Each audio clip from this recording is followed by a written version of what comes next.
मैं दीपक शर्मा, आपके अपने YouTube चैनल दीपक साइंस क्लासेस में आपका स्वागत है। तो बच्चों, इससे पहले वाले वीडियो लेक्चर में हमने प्रकाश विद्युत प्रभाव के बारे में कुछ बेसिक बातों के बारे में चर्चा की थी। हमने शुरुआत की थी इलेक्ट्रॉन उत्सर्जन। इलेक्ट्रॉन का उत्सर्जन किसे कहते हैं और इलेक्ट्रॉन का उत्सर्जन कैसे होता है, एक बार मैं आपको 2 मिनट में इससे पहले वाला वीडियो लेक्चर में आपको रिकॉल कराता हूं कुछ उसके इंपॉर्टेंट पॉइंट। अगर आपने इससे पहले वाला वीडियो लेक्चर नहीं देखा है तो मैं उसका डिस्क्रिप्शन में उसका लिंक दे रखा हूं, आप वहां जाकर के देख सकते हो। और अभी तक बच्चों आपने हमारे चैनल को सब्सक्राइब नहीं किया है तो सब्सक्राइब जरूर कर लें, बेल आइकन को दबाना बिल्कुल ना भूलें, ताकि मैं जैसे ही वीडियो अपलोड करूं आपके पास तुरंत नोटिफिकेशन पहुंच जाए, ठीक है ना। और अपने सभी मित्रों को बताएं, सभी परिचितों को बताएं जो 12th क्लास के अंदर हैं और उनकी तैयारी कर रहे हैं, ठीक है ना। तो मैं बात कर रहा था इलेक्ट्रॉन उत्सर्जन के बारे में कि इलेक्ट्रॉन का उत्सर्जन कैसे होता है। तो मैंने आपको बताया था कोई भी मेटल होती है, कोई भी धातु होती है, वह विद्युत की सुचालक होती है। क्यों होती है? क्योंकि उसके अंदर मुक्त इलेक्ट्रॉन पाए जाते हैं। तो बच्चों, वो मुक्त इलेक्ट्रॉन पाए जाते हैं धातु के अंदर, वो मुक्त इलेक्ट्रॉन धातु के अंदर ही परिबद्ध रहकर के रैंडम मोशन करते हैं, अनियमित गति करते हैं, लेकिन वे इलेक्ट्रॉन धातु की सतह से बाहर नहीं आ सकते। क्यों? क्योंकि वो अंदर परिबद्ध एक आकर्षण बल से बंधे होते हैं। यदि मैं उन इलेक्ट्रॉन को बाहर से इतनी ऊर्जा दे दूं कि वो उस आकर्षण बल को तोड़ दे तो वह इलेक्ट्रॉन उस आकर्षण बल को तोड़ करके उस मेटल सरफेस से बाहर निकल जाएंगे। इसी घटना को क्या कहते हैं? इलेक्ट्रॉन उत्सर्जन। तो इलेक्ट्रॉन उत्सर्जन किसे कहते हैं? धातु की सतह से इलेक्ट्रॉन का उत्सर्जन होना, इलेक्ट्रॉन का बाहर निकलना ही क्या कहलाता है? इलेक्ट्रॉन उत्सर्जन कहलाता है। फिर मैंने बच्चों बताया कि इलेक्ट्रॉनों को बाहर निकालने के लिए, धातु की सतह से इलेक्ट्रॉन को बाहर निकालने के लिए जो ऊर्जा दी जाती है, बाहर से जो ऊर्जा दी जाती है, वह ऊर्जा कई प्रकार से दी जा सकती है। या तो मैं गर्म करके दूं ऊर्जा, अगर मैं गर्म करता हूं और उसके बाद अगर इलेक्ट्रॉन का उत्सर्जन होता है तो हमने उस घटना को क्या कहा था? तापायनिक उत्सर्जन। क्या कहा था बच्चों? तापायनिक उत्सर्जन कहा था। और मैंने ये बात भी बताई थी कि इस प्रभाव के बारे में सबसे पहले किसने बताया था? अल्वा एडिसन नामक वैज्ञानिक ने, इसलिए इसको एडिसन प्रभाव भी कहते हैं। एडिसन ने बल्ब का आविष्कार किया था। बल्ब के अंदर टंगस्टन का फिलामेंट होता है, ठीक है ना। और जो ये उत्सर्जित इलेक्ट्रॉन थे, इनको तापीय इलेक्ट्रॉन मैंने कहा था, ठीक है। उसके बाद में मैंने ये भी बात की थी कि प्रकाश डाल करके, यदि धातु की सतह पर प्रकाश डाला जाए और वो प्रकाश भी कैसा? एक निश्चित आवृत्ति का। कैसा बच्चों? एक निश्चित आवृत्ति का अगर प्रकाश डाला जाए तो भी प्रकाश के अंदर फोटोन कण होते हैं, और ये फोटोन कण होते हैं, ये अपनी ऊर्जा इन इलेक्ट्रॉनों को दे देते हैं, जिससे ये इलेक्ट्रॉन इस जो मेटल सरफेस के अंदर जो आकर्षण बल होता है उसको तोड़ करके धातु की सतह से क्या निकल जाते हैं? बाहर निकल जाते हैं। इस घटना को अपन ने क्या कहा था? प्रकाश विद्युत उत्सर्जन। क्या कहा था? प्रकाश विद्युत उत्सर्जन। फिर मैंने ये भी कहा था कि इलेक्ट्रॉन को बाहर निकालने के लिए अपन विद्युत क्षेत्र भी लगा सकते हैं। क्या लगा सकते हैं? विद्युत क्षेत्र। और मैंने कहा था प्रबल विद्युत क्षेत्र लगाते हैं, लगभग 10 की पावर 8 वोल्ट प्रति मीटर कोटि का विद्युत क्षेत्र लगाते हैं। तब इन इलेक्ट्रॉनों पर एक विद्युत बल बहुत भयंकर तरीके से कार्य करता है, जो उस आकर्षण बल को तोड़ देता है और ये इलेक्ट्रॉन धातु की सतह से बाहर निकले जाते हैं, ठीक है ना। तो इस घटना को अपन ने क्या कहा था? क्षेत्र उत्सर्जन कहा था। क्या कहा था? क्षेत्र उत्सर्जन, जैसा स्पार्क प्लग के अंदर होता है। फिर मैंने ये कहा था द्वितीयक उत्सर्जन। क्या कहा था बच्चों मैंने? द्वितीयक उत्सर्जन। द्वितीयक उत्सर्जन के अंदर मैंने आपको बताया था कि जब धातु की सतह पर उच्च ऊर्जा वाले इलेक्ट्रॉन डाले जाते हैं, क्या डाले जाते हैं? उच्च ऊर्जा वाले इलेक्ट्रॉन डाले जाते हैं, तो जो इलेक्ट्रॉन डाले जाते हैं उनकी ऊर्जा बहुत ज्यादा होती है, तो वो अपनी ऊर्जा इन इलेक्ट्रॉनों को ट्रांसफर कर देते हैं। ये ऊर्जा ग्रहण करने के बाद में इस आकर्षण बल को तोड़ करके बाहर निकल निकल जाती है, इसलिए इस घटना को क्या कहते हैं? द्वितीयक उत्सर्जन कहते हैं। क्या कहते हैं बच्चों? द्वितीयक उत्सर्जन कहते हैं। ठीक है ना, ये बात आप अच्छी तरीके से याद रखना। तो ये बात भी मैंने बता दी थी। तो इलेक्ट्रॉन उत्सर्जन कराने के लिए अपने पास 4 तरीके थे जो मैंने आपको बताए। फिर उसके बाद भी मैंने आपको ये बताया प्रकाश विद्युत प्रभाव किसे कहते हैं। प्रकाश विद्युत प्रभाव किसे कहते हैं? देखना, मैंने क्या बताया कि हमारे पास में कोई धातु की एक सरफेस है, धातु की एक प्लेट है या धातु का एक टुकड़ा है। यदि इस धातु की प्लेट पर प्रकाश आपतित करवाया जाता है, लाइट डाली जाती है, और ये लाइट भी कैसी? एक निश्चित आवृत्ति की लाइट डाली जाती है या प्रकाश डाला जाता है, तो ही ये इलेक्ट्रॉन धातु की सतह से क्या होते हैं बच्चों? उत्सर्जित होते हैं। क्या होते हैं? उत्सर्जित होते हैं। और इन उत्सर्जित इलेक्ट्रॉनों को अपन क्या कहते हैं? प्रकाश या फोटो इलेक्ट्रॉन, प्रकाश या फोटो इलेक्ट्रॉन कहते हैं। और यदि परिपथ बंद है, यदि परिपथ क्या है? बंद है, तो बंद परिपथ के अंदर विद्युत धारा का प्रवाह भी होगा, और विद्युत धारा का प्रवाह होगा तो इस विद्युत धारा को अपन क्या कहेंगे? प्रकाश विद्युत धारा। क्या कहेंगे? प्रकाश विद्युत धारा। क्योंकि इन प्रकाश इलेक्ट्रॉन के कारण परिपथ के अंदर क्या प्रवाहित हो रही है? धारा प्रवाहित हो रही है, और उस धारा को अपन क्या कहेंगे? प्रकाश विद्युत धारा कहेंगे। तो सबसे इंपोर्टेंट अभी तक हमने जो भी पढ़ा है उसके अंदर क्या सबसे इंपोर्टेंट पढ़ा है? वो पढ़ा है प्रकाश विद्युत प्रभाव की डेफिनेशन, परिभाषा। तो देखो, प्रकाश विद्युत प्रभाव की परिभाषा क्या होती है? तो देखो, जब किसी धातु की सतह पर एक निश्चित आवृत्ति का या तरंग दैर्ध्य का, क्या बोला मैंने? जब किसी धातु की सतह पर एक निश्चित आवृत्ति का या तरंग दैर्ध्य का प्रकाश डाला जाता है, तो उस धातु की सतह से इलेक्ट्रॉन का क्या होता है? उत्सर्जन होता है। इस घटना को ही बच्चे डालो क्या कहते हैं? प्रकाश विद्युत प्रभाव। क्या कहते हैं? प्रकाश विद्युत प्रभाव। मैं एक बार फिर से रिपीट कर रहा हूं, जब धातु की सतह पर एक निश्चित आवृत्ति या तरंग दैर्ध्य का प्रकाश डाला जाता है, तो उस धातु की सतह से इलेक्ट्रॉन का उत्सर्जन होता है, और इस घटना को अपन क्या कहते हैं? प्रकाश विद्युत प्रभाव कहते हैं। और उत्सर्जित इलेक्ट्रॉन को क्या कहते हैं? प्रकाश या फोटो इलेक्ट्रॉन कहते हैं। और यदि परिपथ बंद है, तो इन प्रकाश या फोटो इलेक्ट्रॉनों के कारण उस परिपथ में विद्युत धारा का प्रवाह होता है, और उस विद्युत धारा को क्या कहते हैं? प्रकाश विद्युत धारा कहते हैं। क्या कहते हैं? प्रकाश विद्युत धारा कहते हैं। अब देखना, ये एक निश्चित आवृत्ति या जिस निश्चित तरंग दैर्ध्य की अपन बात कर रहे हैं बच्चे लालो, इसको क्या कहते हैं? इसको क्या कहते हैं? देहली आवृत्ति। क्या कहते हैं? देहली आवृत्ति या देहली तरंग दैर्ध्य।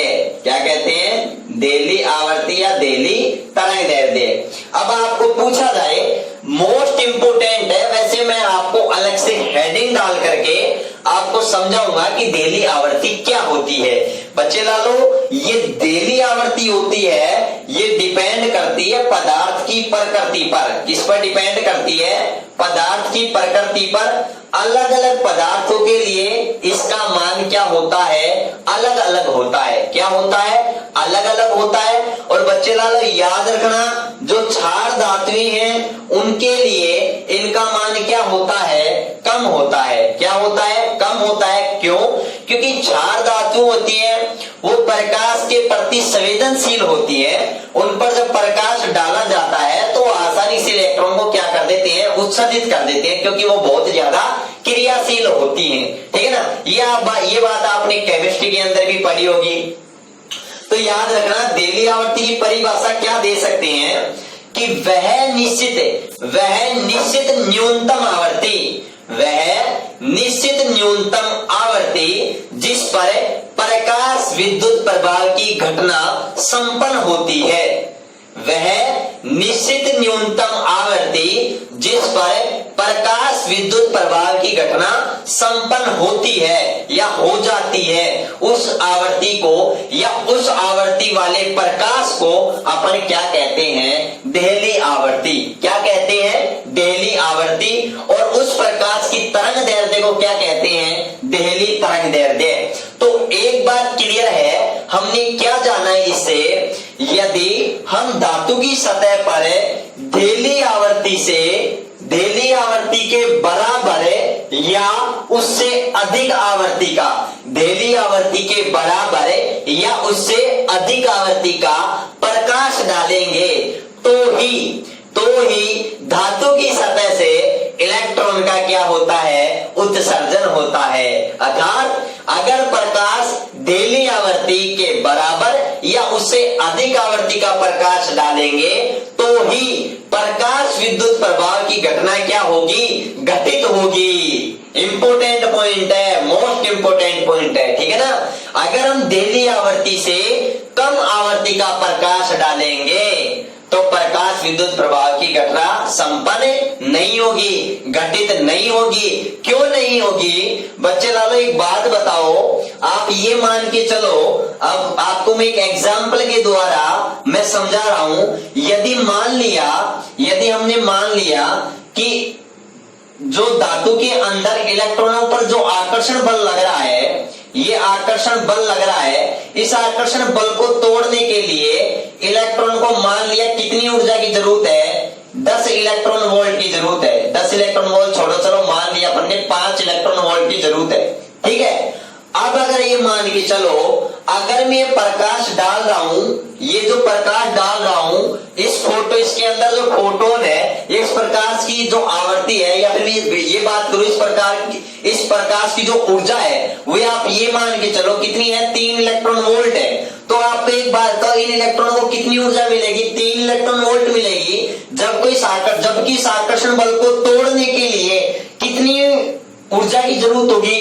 5 इलेक्ट्रॉन वोल्ट की जरूरत होगी। तो एक बात हो, ये तो ऊर्जा क्या पड़ गई? कम पड़ गई, ठीक है ना। क्या पड़ गई? कम पड़ गई। तो मैं कम से कम इसको कितना दूंगा? 5 इलेक्ट्रॉन वोल्ट एनर्जी दूंगा, जिससे कम से कम इस आकर्षण बल को तोड़ करके बाहर तो निकल जाए। समझ रहे हो ना बच्चे लालो?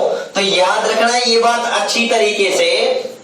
ये मैंने एक अपने एग्जाम्पल मान करके मैंने आपको समझाया है। तो कम से कम जैसे जो प्रत्येक धातु होती है, प्रत्येक धातु की देहली आवर्ती का मान अलग अलग होता है, जो उस पदार्थ की प्रकृति पर डिपेंड करता है, ठीक है ना। ये बात याद रखना, ये बात मैंने बताई थी आपको।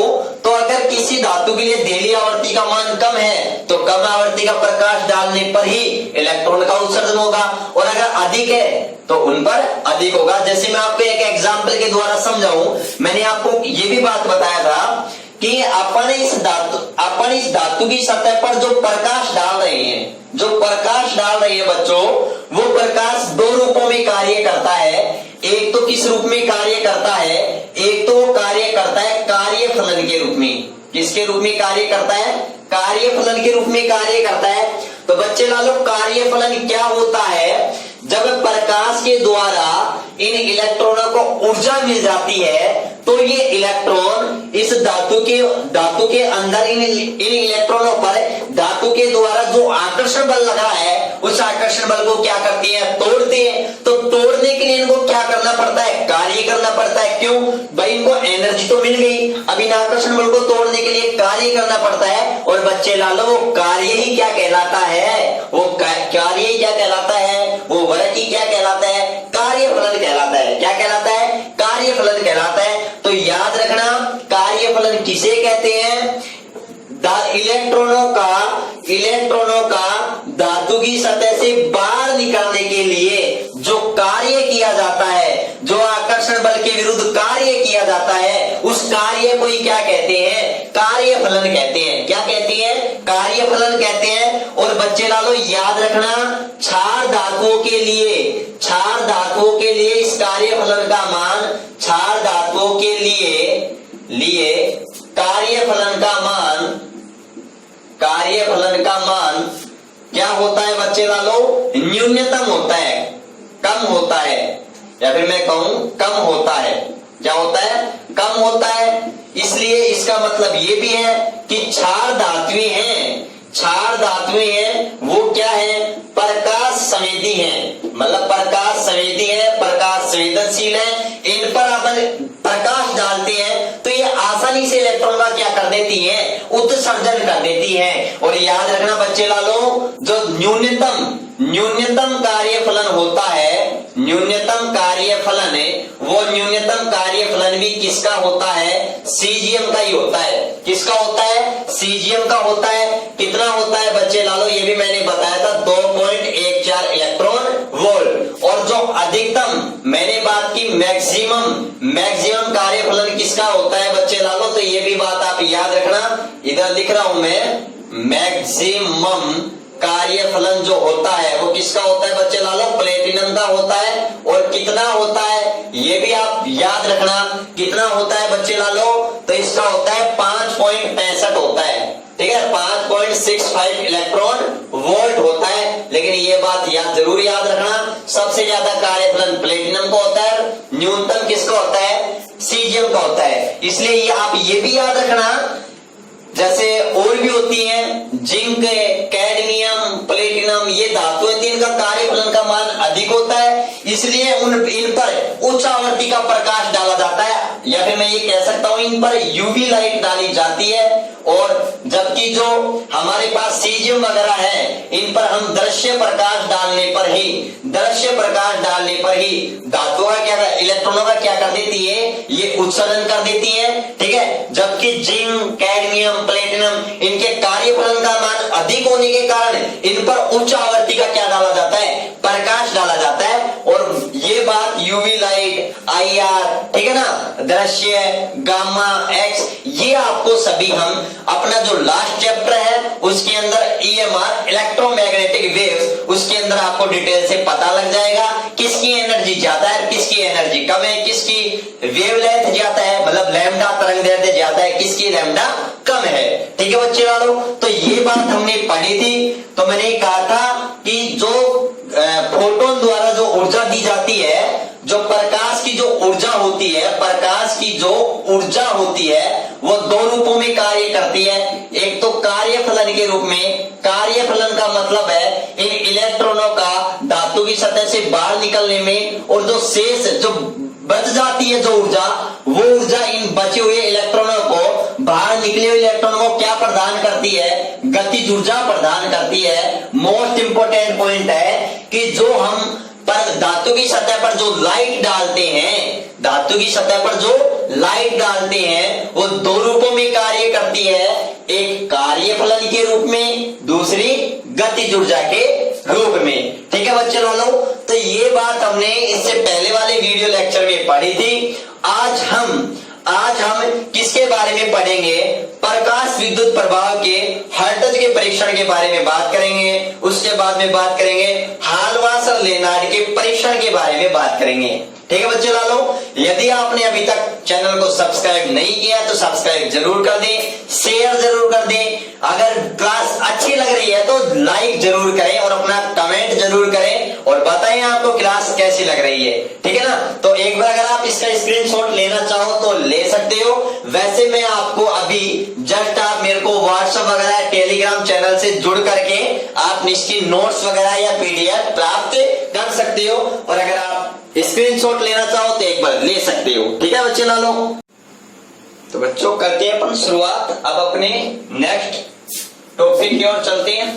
नेक्स्ट टॉपिक अपना क्या है, नेक्स्ट टॉपिक ये है प्रकाश विद्युत प्रभाव के लिए हर्ट्ज के परीक्षण।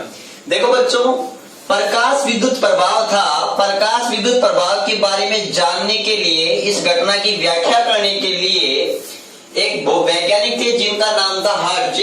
तो पहले तो हर्ट्ज ने अपने कुछ सुझाव दिए, उसके बाद में कुछ और साइंटिस्ट आए, एक का नाम था हालवास, एक का नाम था लेनार्ड। इनके बारे में भी बात करेंगे। और सबसे लास्ट में बच्चे लालो आइंस्टीन नामक वैज्ञानिक ने क्वांटम सिद्धांत के आधार पर प्रकाश विद्युत प्रभाव की क्या की थी, व्याख्या की थी, एक्सप्लेनेशन किया था। इसलिए आइंस्टीन को नोबेल पुरस्कार मिला था भौतिकी के क्षेत्र में, फिजिक्स में क्या मिला था, नोबेल पुरस्कार मिला था। किसके लिए मिला था बच्चे लालो?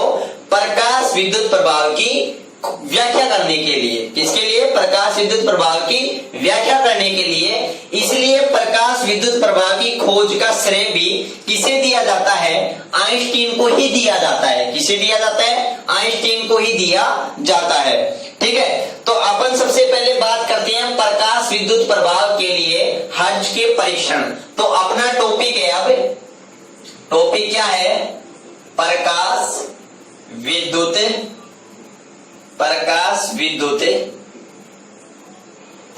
विद्युत प्रभाव के लिए हर्ट्ज के परीक्षण। पहला अपन हर्ट्ज के बारे में बात करेंगे कि इन्होंने क्या परीक्षण किया, क्या बताया।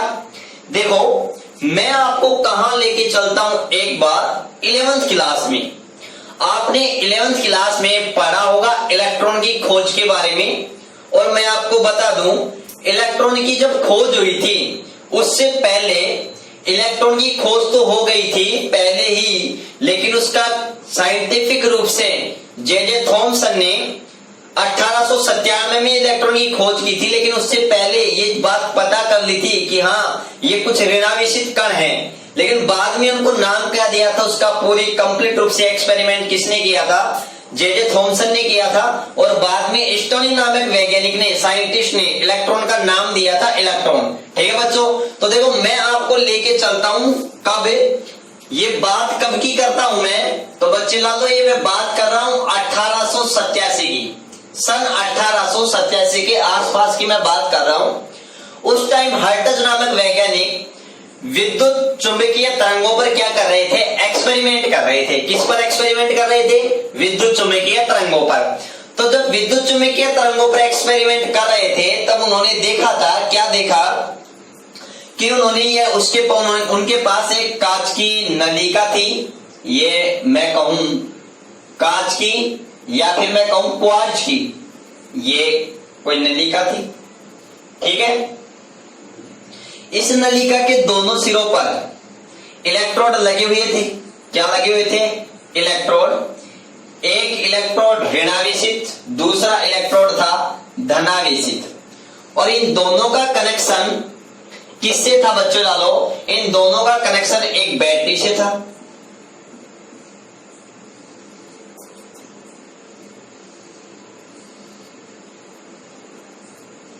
ये मैंने बैटरी से कनेक्ट कर दिया।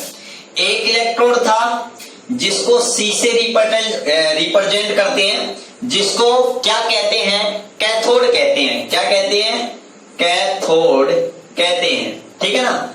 दूसरा ये कैथोड था ना बच्चे लालो, ये कैथोड कैसा था? नेगेटिव होता है। कैसा होता? नेगेटिव इलेक्ट्रोड था। जबकि जो एनोड था वो कैसा था?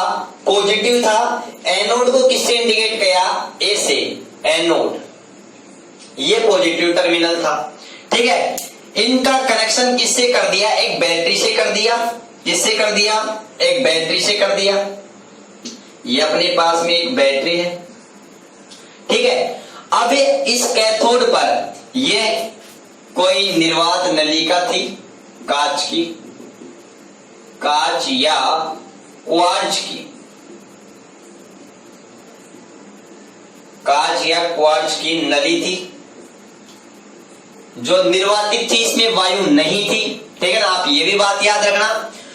उसके बाद में इस निर्वात नलिका की व्यवस्था इस प्रकार थी कि इस पर जो प्रकाश आए, यूवी लाइट आए, वो सीधा किस पर गिरे? कैथोड पर। किस पर गिरे? कैथोड पर गिरे। इस प्रकार की व्यवस्था थी। तो हर्ट्ज ने क्या किया? हर्ट्ज ने क्या किया कि जब इस कैथोड पर यूवी लाइट डाली गई, कौन सी लाइट डाली गई? यूवी लाइट, पराबैंगनी किरणें डाली गई, पराबैंगनी किरणें डाली गई। ठीक है, तो ये पराबैंगनी किरणें जब किस पर डाली गई बच्चे डालो? कैथोड पर डाली गई। ये मैं लिख रहा हूं यूवी लाइट, पराबैंगनी किरणें। तो क्या हुआ? इस कैथोड एनोड के बीच में विद्युत विसर्जन हुआ। क्या हुआ? विद्युत विसर्जन हुआ। कुछ स्फुलिंग सी हुई, कुछ चमक सी उत्पन्न हुई। इसका रीजन, इसका कारण हर्टज ने क्या माना? इसका कारण हर्टज ने ये माना कि जब कैथोड पर, ये कैथोड बच्चों एक क्या था, एक संवेदनशील, प्रकाश संवेदनशील पदार्थ का बनाया हुआ था। ये और बता दूं मैं, ये कैथोड किसका था? प्रकाश संवेदी पदार्थ का। प्रकाश संवेदी पदार्थ का मतलब जो आसानी से प्रकाश के प्रति बहुत ज्यादा सेंसिटिव हो, सुग्राही हो, जिस पर प्रकाश गिरने पर आसानी से इलेक्ट्रॉन को इमिट कर दे, उत्सर्जित कर दे, ठीक है ना। तो उन पदार्थों का, या फिर मैं कह सकता हूं ये मुख्य रूप से किनका बनाया जाता है? क्षार धातुओं का लिया जाता है, ठीक है ना। क्यों? क्योंकि क्षार धातुएं प्रकाश के प्रति ज्यादा सेंसिटिव होती हैं, वो प्रकाश की उपस्थिति में आसानी से इलेक्ट्रॉन का क्या कर देती हैं? उत्सर्जन कर देती हैं, ठीक है ना बच्चे। तो अब देखो, जैसे ही कैथोड पर, तो हर्टज ने इस विद्युत विसर्जन का कारण क्या माना? हर्टज ने ये माना कि जब कैथोड पर यूवी लाइट डाली जाती है, पराबैंगनी किरणें डाली जाती हैं, तो कैथोड से कुछ ऋणावेशित कण किधर जाते हैं? एनोड की तरफ जाते हैं। देखो मैं क्या कह रहा हूं कि जब कैथोड पर पराबैंगनी किरणें डाली जाती हैं, तो कैथोड से कुछ ऋणावेशित कण किसकी तरफ गमन करते हैं? एनोड की ओर गति करते हैं। किसकी ओर गति करते हैं? एनोड की ओर गति करते हैं। क्योंकि तो देखो उस टाइम में इलेक्ट्रॉन की खोज नहीं हुई थी, इसलिए हर्टज ने क्या कहा कि कुछ ऋणावेशित कण, और बच्चे लालो इन ऋणावेशित कणों को ही बाद में क्या कहा गया था? इलेक्ट्रॉन कहा गया था। क्या कहा गया था? इलेक्ट्रॉन कहा गया था। ये बात याद रखना आप अच्छी तरीके से। तो देखो क्या हुआ, तो जब पराबैंगनी किरणें कैथोड पर डाली जाती हैं, तो कैथोड से कुछ ऋणावेशित कण उत्सर्जित होते हैं जो एनोड की तरफ गति करते हैं। एनोड पर जाकर जब पहुंच जाते हैं तो परिपथ पूरा हो जाता है, जिसके कारण विद्युत धारा का क्या होता है? विसर्जन होता है, विद्युत धारा का प्रवाह होता है, ठीक है ना। तो हर्टज ने यही बात कही कि जब कैथोड पर एक निश्चित आवृत्ति की पराबैंगनी किरणें डाली जाती हैं, तो कैथोड से कुछ ऋणावेशित कण उत्सर्जित होते हैं जो एनोड की ओर गमन करते हैं, जिसके कारण विद्युत धारा का क्या होता है? विसर्जन होता है। क्या होता है? विसर्जन होता है। तो इसीलिए इस प्रकार से ही हर्टज ने बताया था कि अगर अपन धातु की सतह पर अपन क्या डालते हैं? प्रकाश डालते हैं, तो वो इलेक्ट्रॉन जो होते हैं वो प्रकाश ऊर्जा को ग्रहण करके धातु की सतह से क्या हो जाती है? उत्सर्जित हो जाती है, ठीक है। उसके बाद में हर्टज के प्रयोग को ही दोहराते हुए हर्टज के साथी और सहयोगी वैज्ञानिक और आए, जिनका नाम था हाल्वास और लेनार्ड। हाल्वास और लेनार्ड ने भी इसी प्रयोग को अच्छी तरीके से दोहराया और अच्छी तरीके से क्या किया?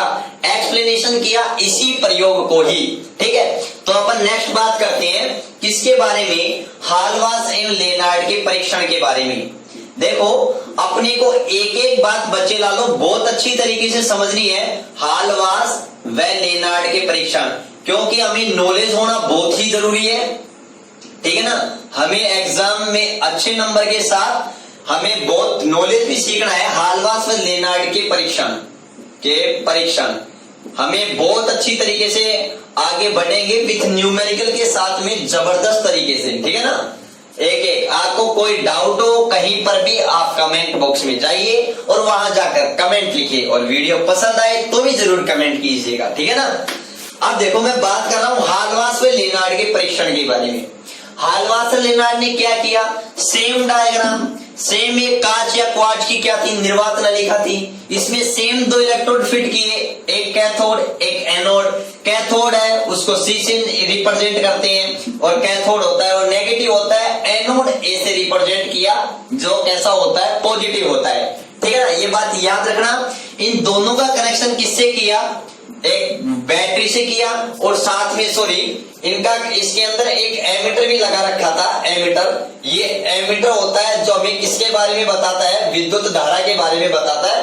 आपको पता है ना विद्युत धारा का मापन कौन सा यंत्र करता है? एमीटर करता है। तो इसके अंदर एक एमीटर भी लगा रखा था, ठीक है ना। याद रखना यहाँ पर कैथोड होता है, वो किसका कार्य करता है? उत्सर्जक का, क्योंकि कैथोड से इलेक्ट्रॉन उत्सर्जित होते हैं और एनोड इसको ग्रहण करता है, इसलिए एनोड किसका कार्य करता है? संग्राहक का।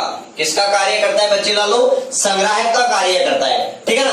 अब देखो हालवासर लेनार्ड ने क्या किया, देखो एक बार, हाँ हालवासर लेनार्ड ने क्या किया, हाँ तो देखो हालवासर लेनार्ड ने क्या किया कि जब इन्होंने क्या किया, सेम वही व्यवस्था थी, उसके बाद में इन्होंने क्या किया, देखो इनकी मेन पॉइंट क्या था, इन्होंने जब कैथोड पर यूवी लाइट डाली, पराबैंगनी किरणें डाली, तो परिपथ में क्या हुआ? विद्युत धारा का प्रवाह हुआ। देखो इन्होंने एक्सपेरिमेंट किया तो उससे क्या कंक्लूजन आए थे, इन्होंने क्या एक्सपेरिमेंट करके क्या बात बताई, इन्होंने बताई कि जब कैथोड पर पराबैंगनी प्रकाश या फिर मैं कहूं यूवी प्रकाश डाला जाता है तो परिपथ में प्रकाश विद्युत धारा या फिर मैं कहूं धारा प्रवाहित होती है। ध्यान से समझना एक एक बात अच्छी तरीके से। हालवासर लेनार्ड ने क्या बताया कि जब कैथोड पर यूवी पराबैंगनी किरणें या पराबैंगनी प्रकाश डाला जाता है तो परिपथ में धारा का क्या होता है? प्रवाह होता है, और धारा का प्रवाह होता है इसका पता हमें किससे लगता है बच्चे ला लो? एमीटर से लगता है। किससे लगता है? एमीटर से लगता है। लेकिन जब पराबैंगनी किरणें या पराबैंगनी प्रकाश कैथोड पर डालना बंद कर दिया जाता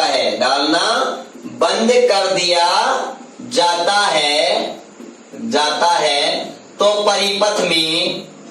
परिपथ में धारा का प्रवाह नहीं होता है। क्या वो नहीं होता है? धारा का प्रवाह नहीं होता है।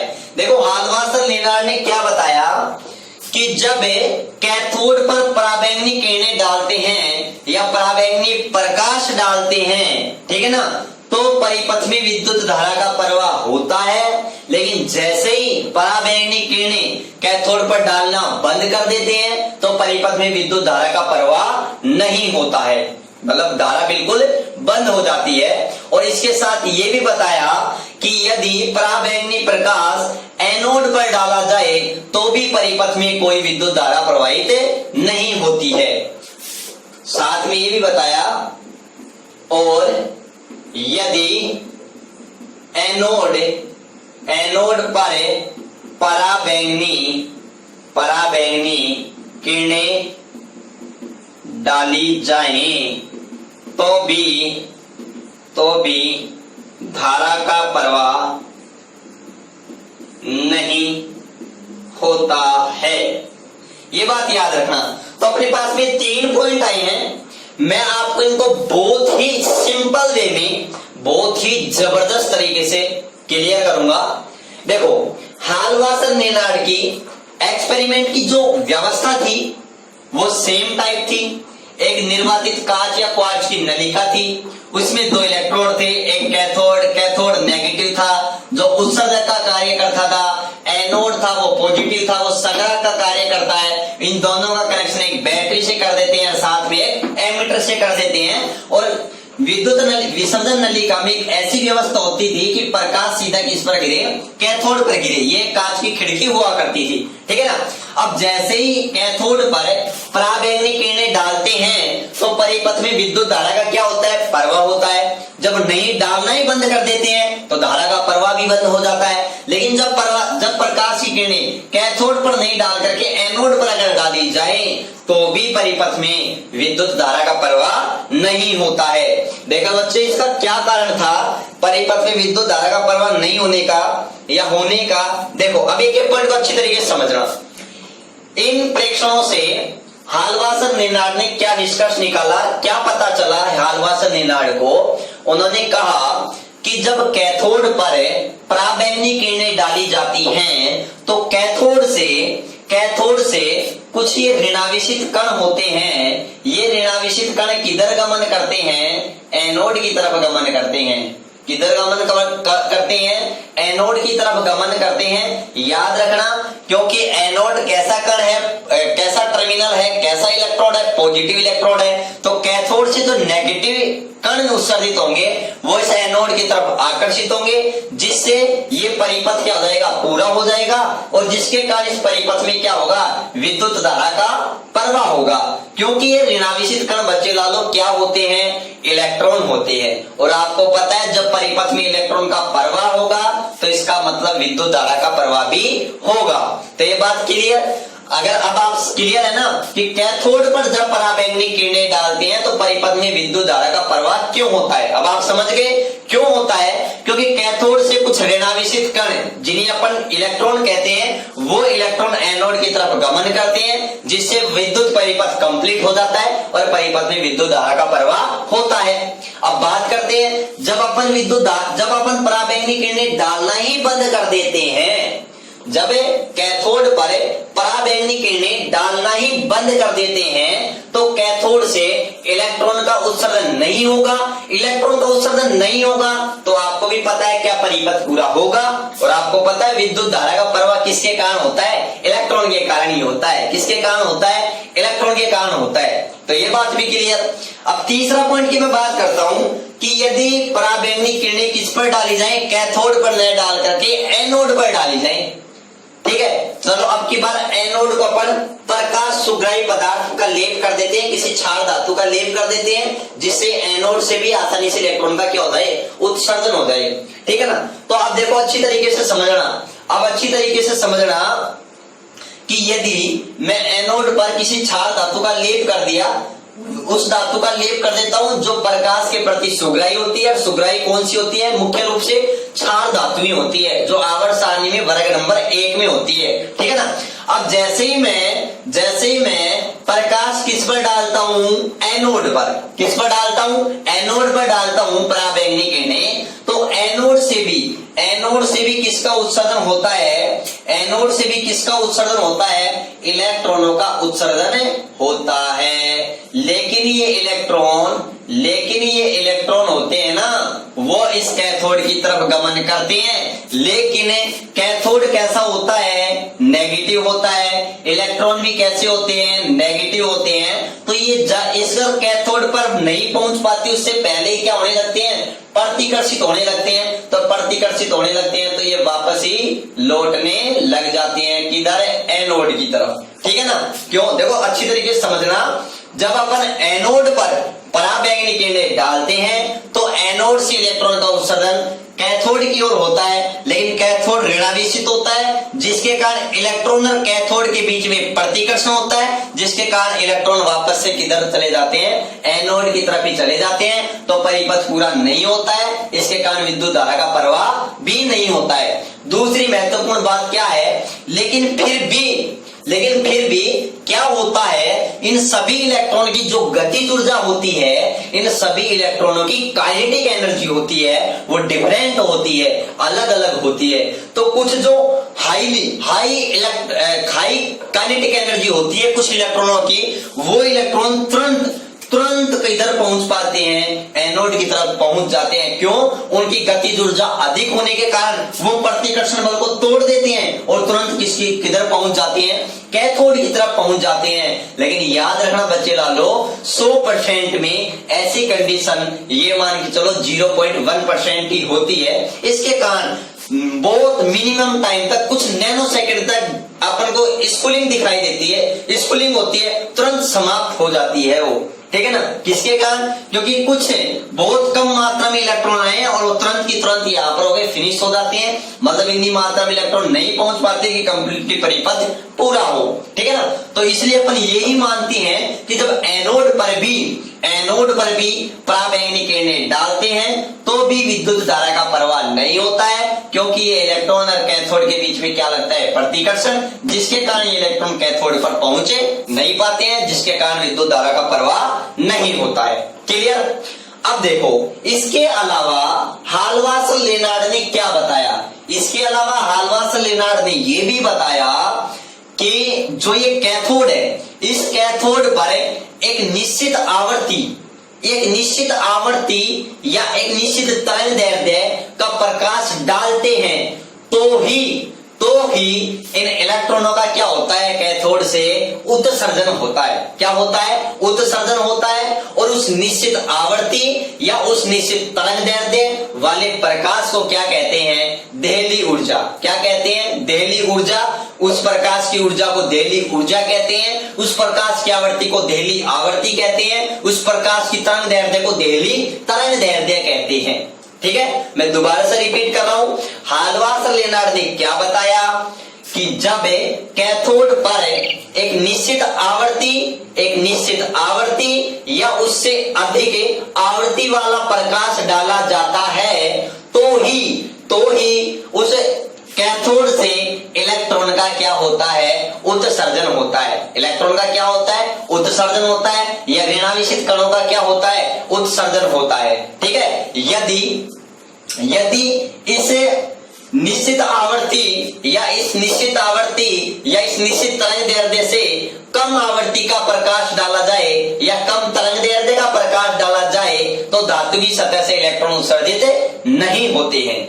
ठीक है ना, तो इसलिए याद रखना। इसीलिए मैंने प्रकाश विद्युत प्रभाव की डेफिनेशन में कहा था कि यदि किसी धातु की सतह पर एक निश्चित आवर्ती का या उससे अधिक आवर्ती का प्रकाश डाला जाता है तो धातु की सतह से इलेक्ट्रॉन का क्या हो जाता है? उत्सर्जन हो जाता है। और इस घटना को ही अपन क्या कहते हैं? प्रकाश विद्युत प्रभाव कहते हैं। तो ये बात बच्चे लालो क्लियर। अगर आपको वीडियो पसंद आया है तो लाइक करें, शेयर जरूर करें, कमेंट जरूर करें और अपनी सभी दोस्तों के पास में क्या करें? शेयर करें। जो आने वाला जो वीडियो लेक्चर होगा उसमें हम प्रकाश विद्युत प्रभाव की प्रायोगिक व्यवस्था, ठीक है, और हम जानेंगे कि प्रकाश विद्युत प्रभाव पर आवर्ती का क्या इफेक्ट है, वोल्टता का क्या इफेक्ट है, प्रकाश की तीव्रता का क्या इफेक्ट है। इन सभी चीजों के बारे में हम स्टेप बाय स्टेप अपने सिलेबस के अकॉर्डिंग आगे बढ़ते रहेंगे। ठीक है, ओके।